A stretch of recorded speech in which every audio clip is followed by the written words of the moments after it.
Morning, I'm going to hand over to Laurence Morris and Dr. Laura Key, from Leeds Beckett University, for their paper, Why Can't It Be Like It Was Before? Changing Forms and Perceptions of Library Academic Skills Support. Thank you. Thank you, Heather. So we're from the Library Academic Support Team of Leeds Beckett University, which is Leeds Beckett's central academic skills support service across the university, talking about, as Heather said, why can't it be like it was before? What we're going to very quickly run you through is a rapid fire list of interventions and changes that were made to the service that we offer in terms of academic skills support at Leeds Beckett.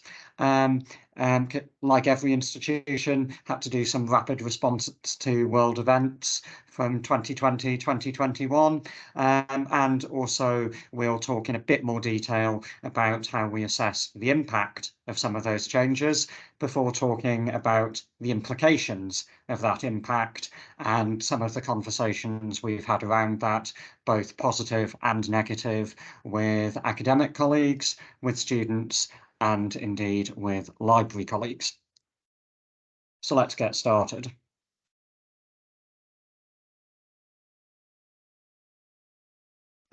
So 2020, the COVID-19 pandemic breaks out, and having somehow just about got through the end of the first academic year when it hit, in the summer of 2020, we had a bit of a think about what could we do different for the academic year ahead. And with the expectation of potential disruption to traditional induction season, to traditional in-curriculum teaching, we thought that we would introduce a online academic skills induction module for all new undergraduates to talk them through what is involved in being a successful student.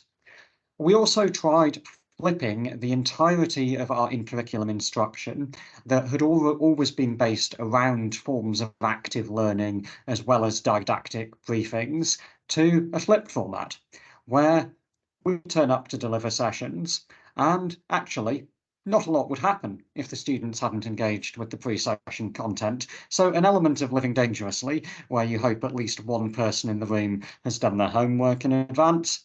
We also rewrote the entirety of the open workshops that we offer and adapted an ongoing process of launching a new academic skills support website with the hope of not just doing everything the way it was always done, but perhaps being ready in a bit more of a responsive way to the sort of hybrid learning environments that we anticipated facing in academic year 2021. That was all very much rapid response things. So when we had a bit more of an idea by the next summer, setting up for 21-22 of what had or hadn't worked, what students had or hadn't engaged with, what academic staff wanted, and actually how the pandemic situation had evolved in terms of further lockdowns, whether or not you could actually physically go to campus, that sort of thing. We could do things in a bit more of a structured, coherent way, planning how to develop those interventions further for the next academic year. So having discovered that our non-compulsory module for all new first-year undergraduate students had around 3,000 users, we thought there's clearly something there. So we introduced level-specific transition support modules for wherever you are in your study. Don't want to oversell the success of this.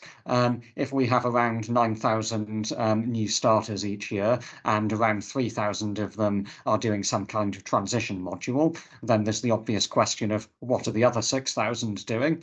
But of course, there's something there about, well, there's 3,000 people engaging with literally hours worth of online content and follow-up workshops and things who weren't previously getting that learning and content before the pandemic. So something going on there. The flipped learning that we tried, we moved on to a more blended basis of a range of resources, realising that in fact what we want students to do is be active, independent learners. So provided the light bulbs are going on, provided the thinking is happening and they're going away and operating actively and independently, we could be a little bit less hung up on them engaging before a session, provided they engage and with content and learn from it and return to it as they need to.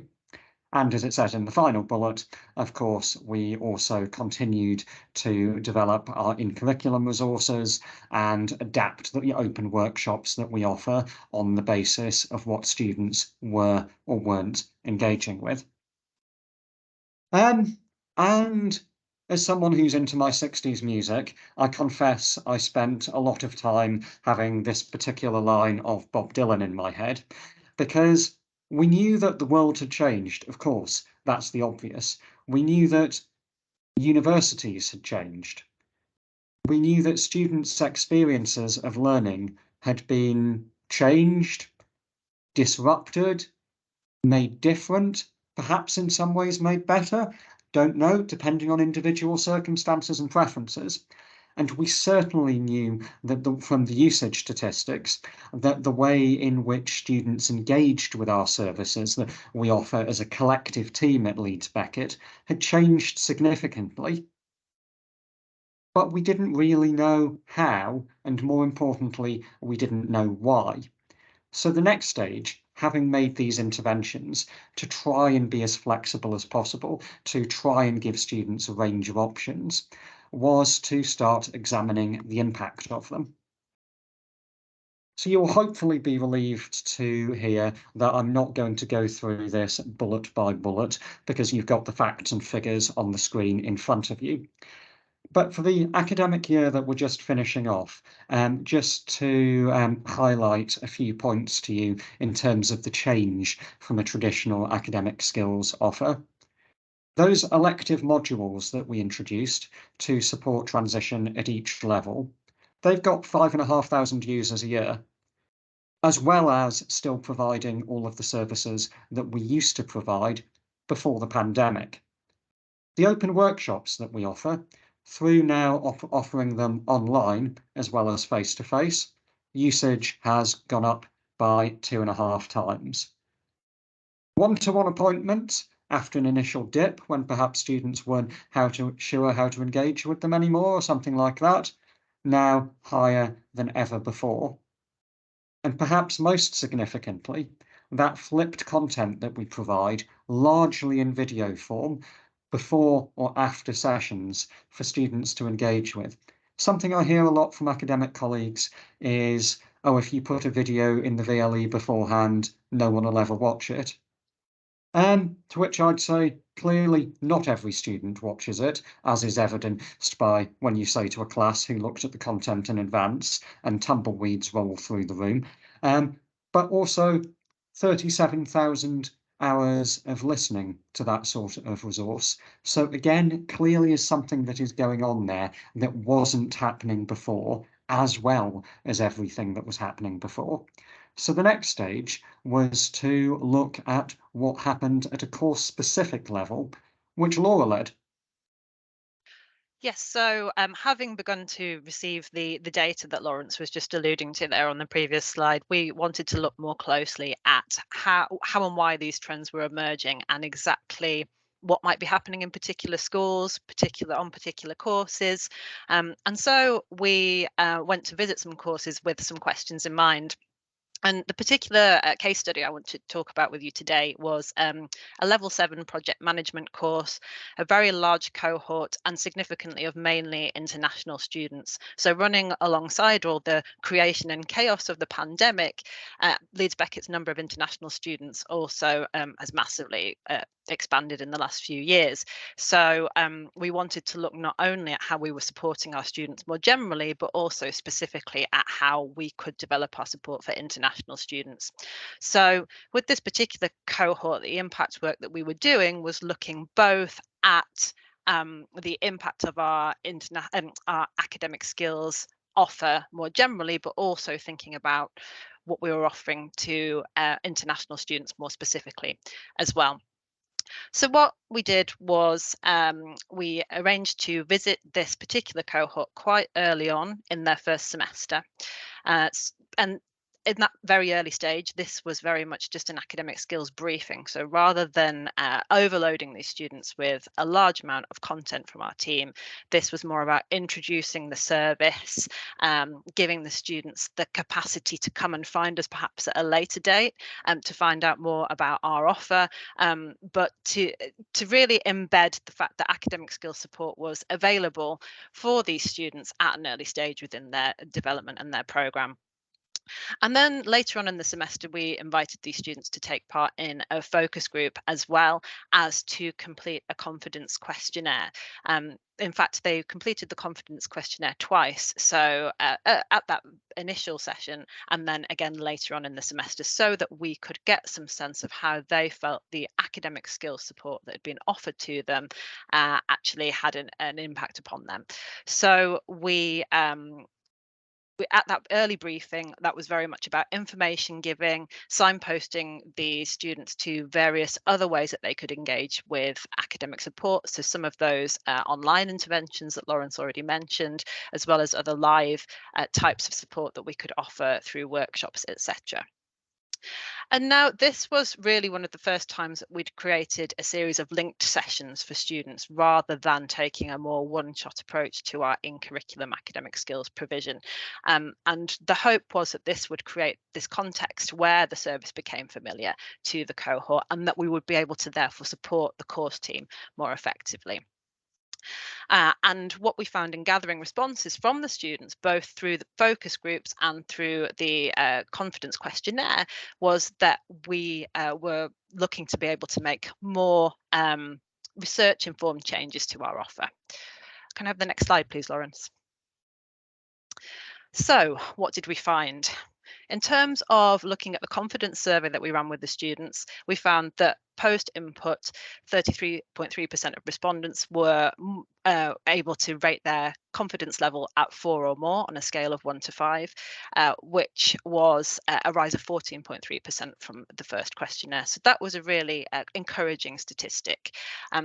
But what we were able to find out, moreover, from the focus groups was a more detailed insight into what students were gaining from this academic skills support, and also what they wanted, crucially, what they wanted us to offer and develop going forward. So on the bullet point there, you can see some of the sort of key areas in which the students were requesting additional support and sort of further development of our offer for them. And I think in particular what we found here by working with this level 7 cohort, and we were able to run focus groups with various other level 7 cohorts as well, is that there really is a need at that particular level to provide a timely response to the academic skills gaps that they perceive that they have, and that this is particularly important with cohorts with large numbers of international students, where they're coming into a new environment, literally have 24 teaching weeks, and they're expected to be able to complete the course successfully. And so, as I say, we have looked more widely at impact work, and that work will continue with other cohorts into the next academic year. But in terms then of the broader implications of this work, what we've found very much looking at the response from both academic staff and from the students is that there is this enduring demand for the more traditional forms of support, as going in and running workshops with students, for example, having face-to-face input, but at the same time, by scaffolding this more traditional support with additional sessions, with online content, with video content, with additional one-to-one tutorials and the various options that are on offer, students have been able to begin to construct their own personal academic skills packages, really, to support them through their journey. So rather than having this typical one-shot approach. It's a more holistic offer. And so we started to see this evidence of students really picking and choosing in a bit of a sort of pick and mix format. And so this is very much about embracing the notion of the blended offer rather than going back to what we were doing previously, pre-pandemic, but moving forward to a scenario where students do get tailored in-curriculum support, but that is scaffolded by a range of additional options that go beyond those very limited in-class sessions. Laurence. So how do you talk to people about this sort of thing going forwards? How do you talk to students? How do you talk to academics? How do you continue to constructively deconstruct and rebuild the status quo, as is the theme of this conference? As Laura said, what is fascinating to see developing through the data that we have is students adopting that pick and mix approach. If we offer standalone workshops that, yes, they're all connected, and yes, you might hope that somebody who attends a finding information session might also attend a referencing session or an academic writing session. It's fascinating when you can see the same numbers are attending suites of 3 or 4 of those sessions, particularly when you can then see which videos and recordings those students are starting to access, building their own packages of learning, as Laura says. So that's the conversation that we need to take back to our academic colleagues. If somebody is saying, why on earth, before delivering this perfectly standard briefing, do you have me dropping a load of videos in the VLE beforehand, a load of exercises, something like that? The answer is, well, it's not about you. I realise it's not more convenient for you, but those materials across the university had 37,000 hours of learning happening that didn't previously happen, as well as everything that we used to do already. Clearly the students are interested in that. Clearly, as Laura has just talked about, the students in some way value it and want more of that. So it's also about talking to the students about that sort of thing, going, hey, did you know that some of your peers are doing something like that? And through student surveys and through talking to the student union and other student feedback channels, we're learning more, which for the point of view of the themes of this conference again is interesting, because we are learning that some of the students who engage most with those online resources, those extra services that we are now offering, the capacity to revisit learning through recordings and things, are students such as international students, students perhaps with particular disabilities who are using that increased capacity to revisit, to pick and mix, to make sure that they are getting the support they need in a way that perhaps wasn't previously available, which is again another reason to perhaps have the conversation of, have you not just realised that this is helping a lot of people? It's perhaps helping the people where that support can be most effectively and appropriately directed. So what do we have going forwards as we enter our final few seconds? What would we like to see happen for every student at Leeds Beckett University? Whatever level they're at, ideally we'd like them to engage with the transition model for starting that particular level, whether they are a degree apprentice or a taught postgraduate. We'd then like to see them get some in-curriculum support targeted to their particular module and targeted to that module's assignment. For the first time in the year ahead, we're going to be in those in-curriculum classes providing students with formative feedback on their assignment writing while it's in progress, which again will be interesting to see how that happens and how we cope with offering that service to a university of 30,000 students. And then after that, we set them free. Elective support. We've got all of the things in that list of bullets. We might never hear from them again. Provided we've had a conversation with them, though, to go, do you understand what you need to do? Do you understand what support is available to you? It's up to them what they do next. So there's hopefully a quite nice thing there, where we aren't just encouraging students as independent learners, we're encouraging them to think about the kind of independent learner they want to be in an empowered way about what works best for them. And we can see through the usage statistics that we've just talked about that, in fact, students are engaging more with that support than they were previously, although, of course, there is still a lot of work to do. And I would reiterate the point to the extent of which we are sharing this because we think there's something interesting happening, Mr. Jones, but we haven't quite worked out what it is.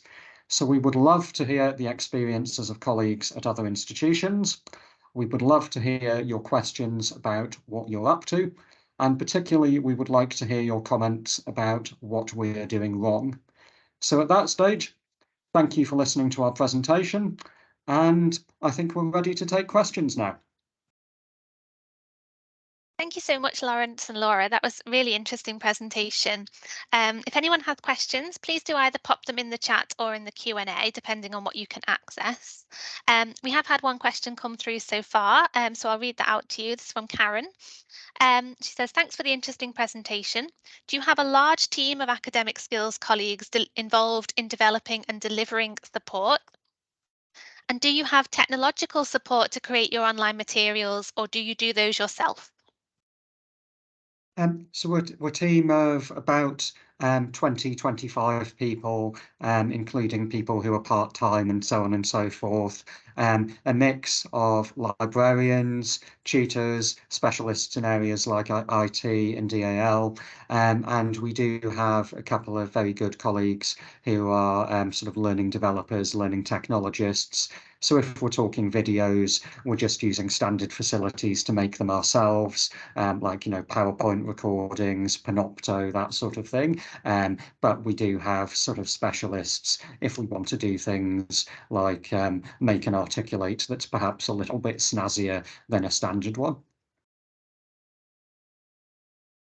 Thank you. Another question's come through from Christine, saying it would be interesting to look at how this support impacts on incidences of academic misconduct. Is this something you're considering?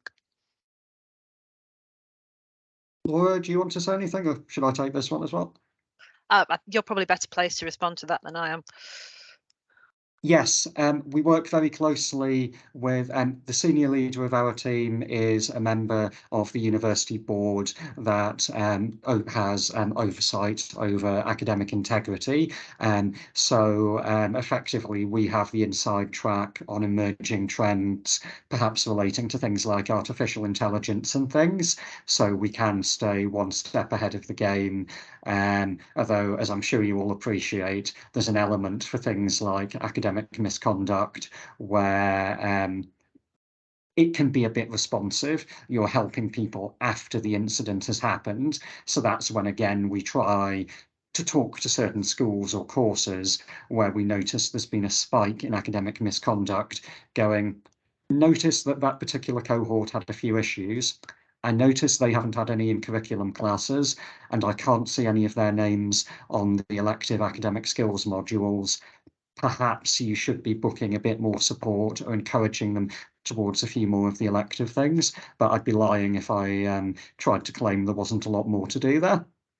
I think it comes back as well to questions about the timeliness of interventions. I think if we can get two cohorts at an early point within the curriculum to talk about the support that's on offer, and particularly the online resources around things like academic practice, then hopefully that can help to mitigate some of those issues further down the line. So last question before we move on. Question from Adam saying, is it possible to contact you about developing level-specific transition support? They're currently looking at this. Yes, I'll just drop my email address into the chat, and I'll let Laura put her own email address in the chat because Laura's in the process of changing institutions, and I'm afraid I can't remember her new one off the top of my head. Yes, not a problem. I'm at York St John now if anybody wants to get in touch. So thanks very much both. That was a really interesting start to our presentations. So the next paper that we've got in our session today, I'm going to hand over to Helen Jamieson and Jenny Foster, both from Edge Hill University, for their paper on critical evaluation on practice within library and learning services. Okay, thanks Heather. I'm just going to share my screen.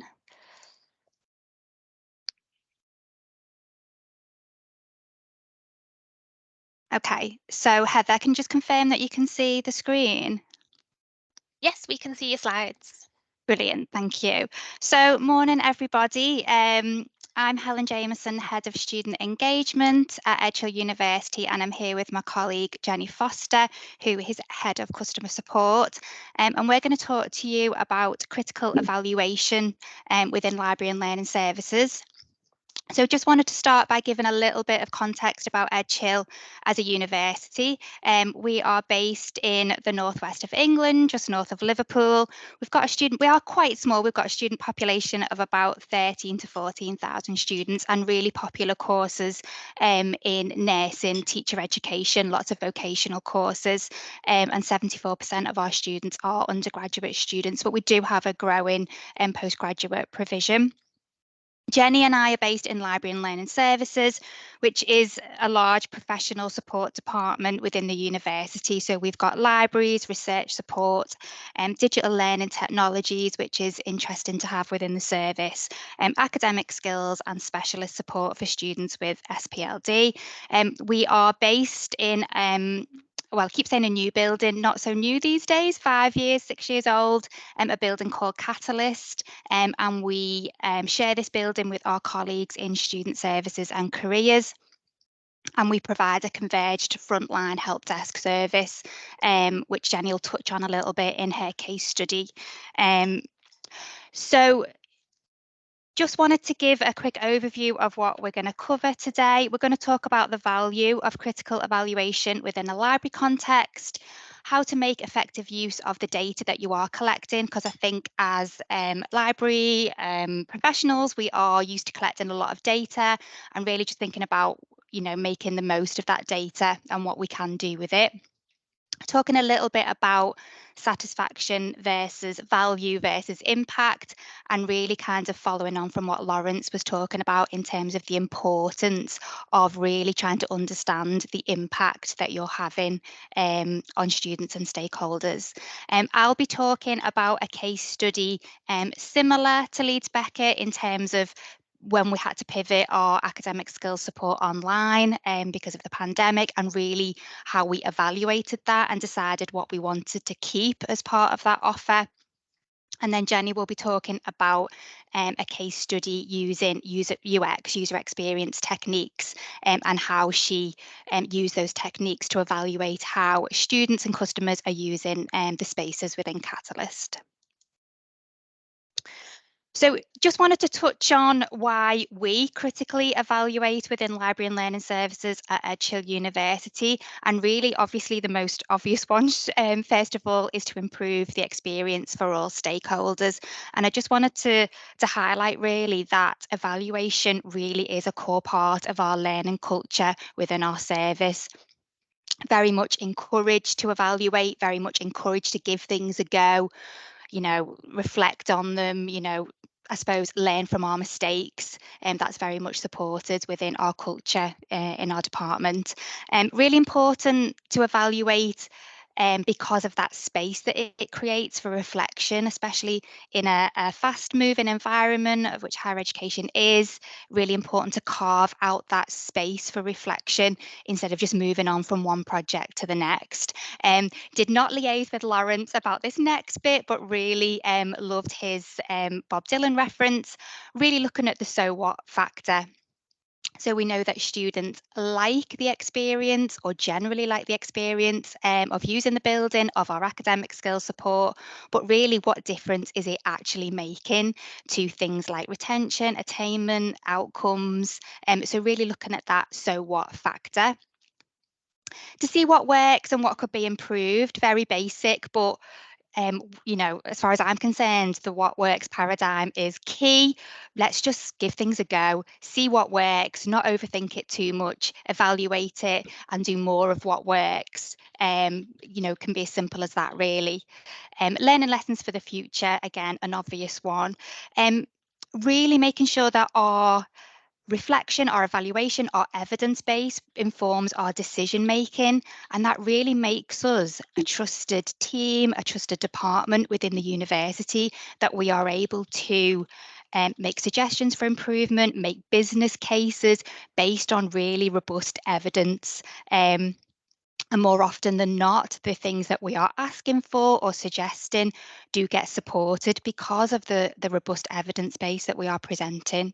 And last but not least, determining value for money, especially in the current climate when budgets are really tight, being able to show that what you are providing is value for money and being able to articulate that return on investment, which can be difficult when you are working with evidence that can be seen as quite subjective and anecdotal.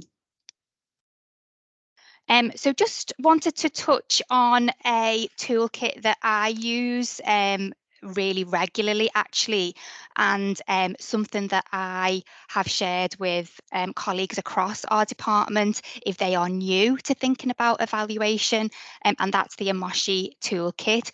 It is quite old now, 2011, but it's such a practical toolkit, and I am aware that there are lots of evaluation frameworks out there, but this is a really practical toolkit that really is worth a look. Emoshi is the Association of Managers of Student Services in Higher Education, so not necessarily obviously a library tool, but something that is very practical and talks through the difference between satisfaction, which is are users happy with the experience, value in terms of its worth or usefulness, and then impact, which is really about the change and the difference that interventions are making to students in this case. And actually it really is, you know, a challenge to measure impact. Fairly straightforward to measure satisfaction, but measuring impact does need a lot of thought and actually a lot of resource if you want to do that properly. So certainly would recommend having a look at that Emoshi toolkit if colleagues haven't used that one before.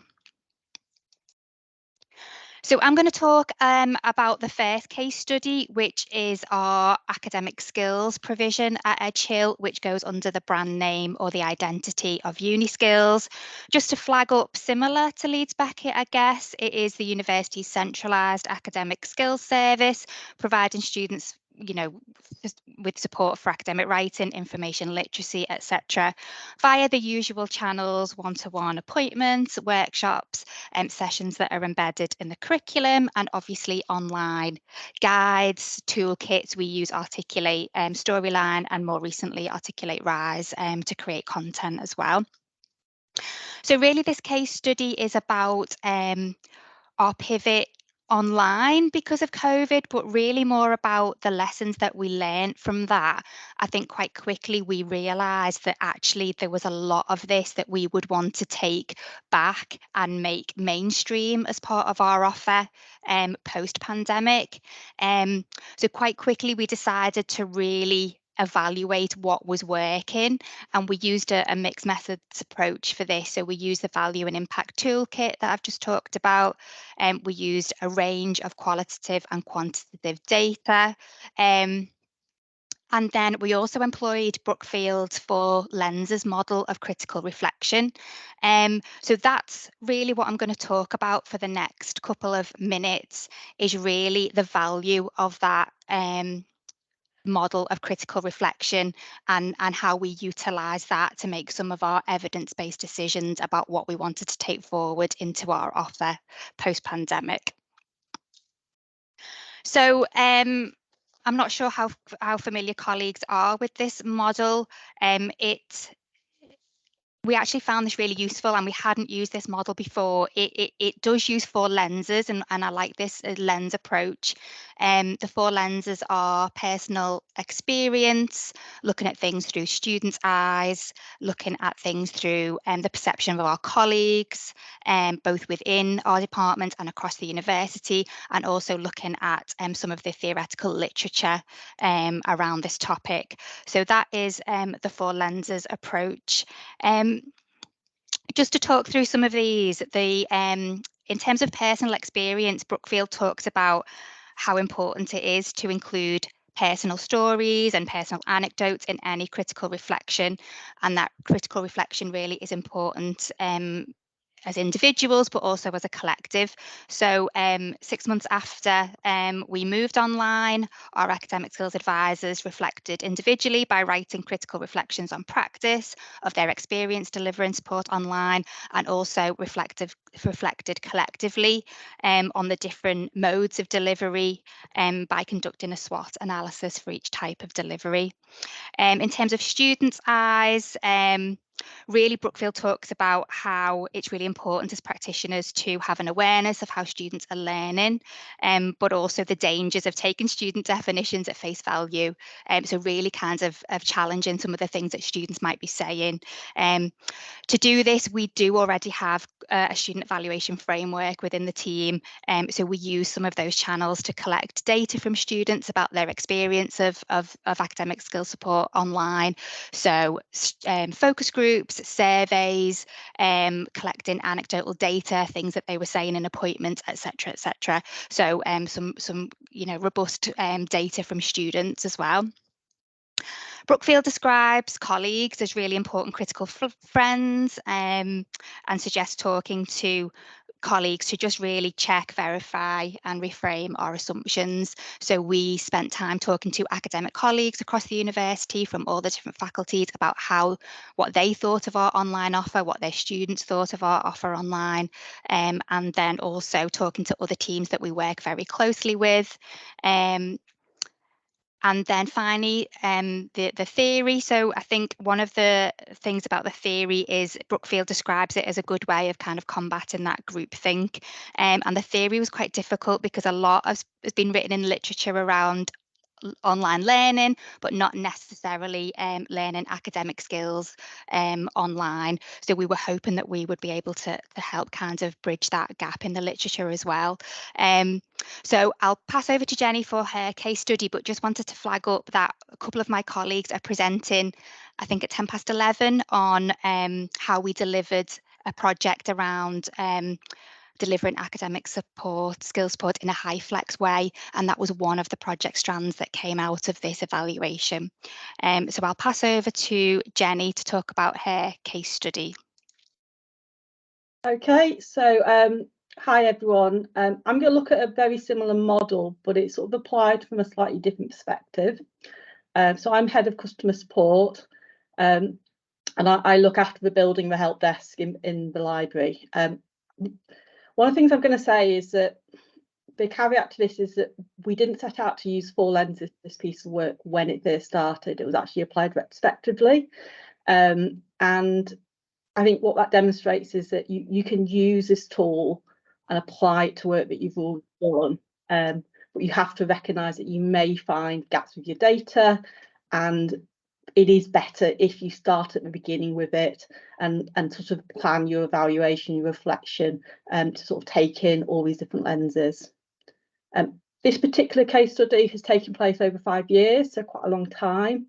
As such, it's a discrete period of research, and actually started as part of the original building project Catalyst as a post-occupancy evaluation. As Helen said, the building's now 5 years old, and that original evaluation recognised that the building was built very quickly.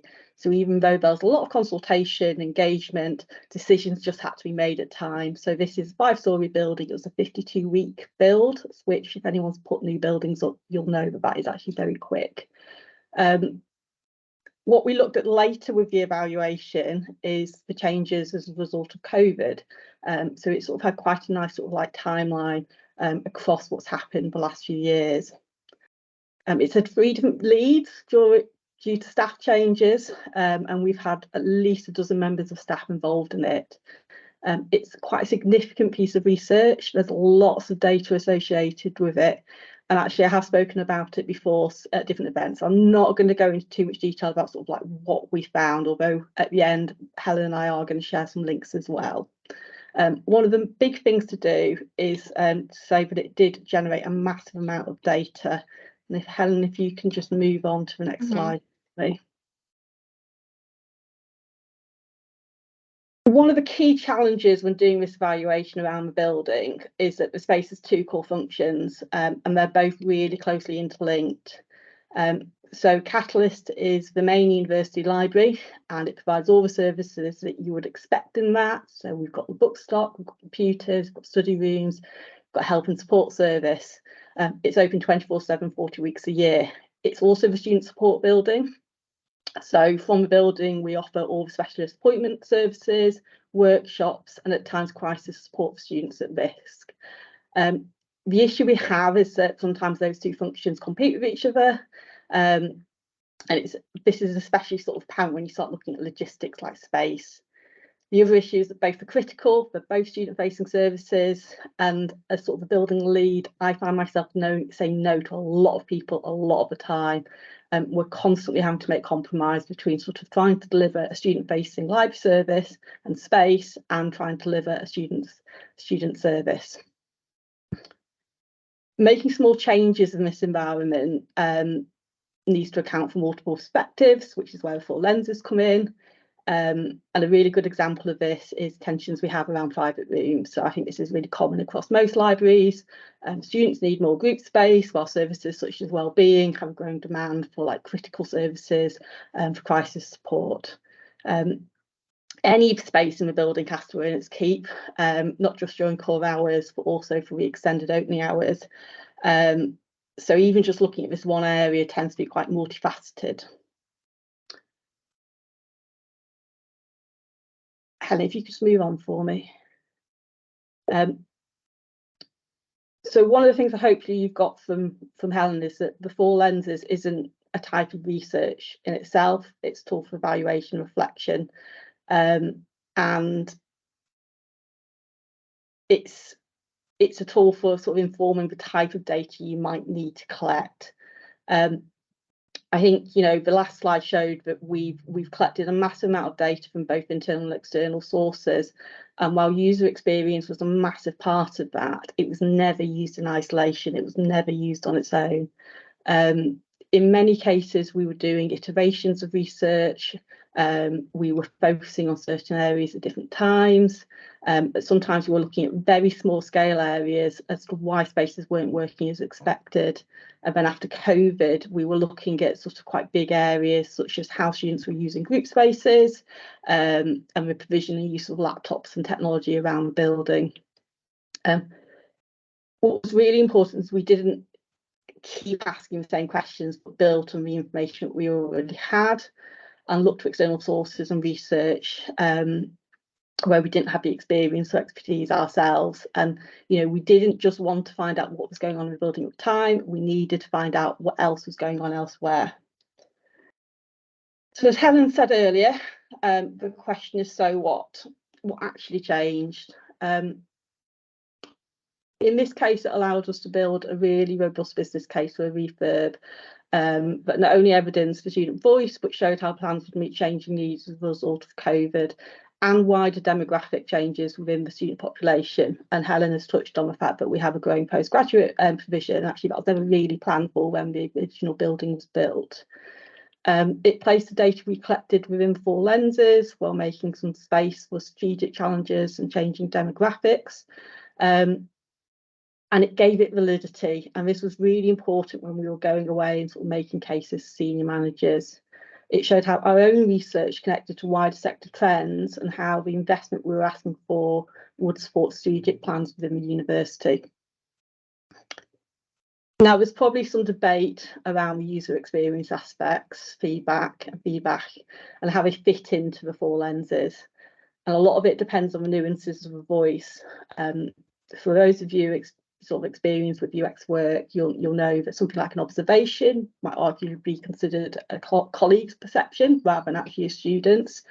However, something like a journal or a photo diary would definitely be the student's eyes or perspective, as would something like a Touchstones tour.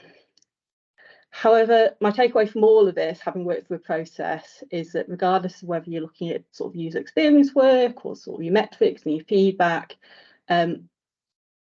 it's really important when you look at all of this from multiple perspectives, that the institutional context is applied, that that space is allowed for voices that might be missing from what's happening at that point in time. Whether you use Brookfield's model or not, the idea that there are competing perspectives on any sort of particular problem within a space or service isn't particularly unique, but sometimes certainly we've lost that sort of viewpoint when we've been drawing conclusions, especially where there's sort of been quite overwhelming sort of feedback around particular topics that tend to sort of take you down. I suppose Helen touched on it, that sort of group voice, that group decision making, where you sort of go down one particular path.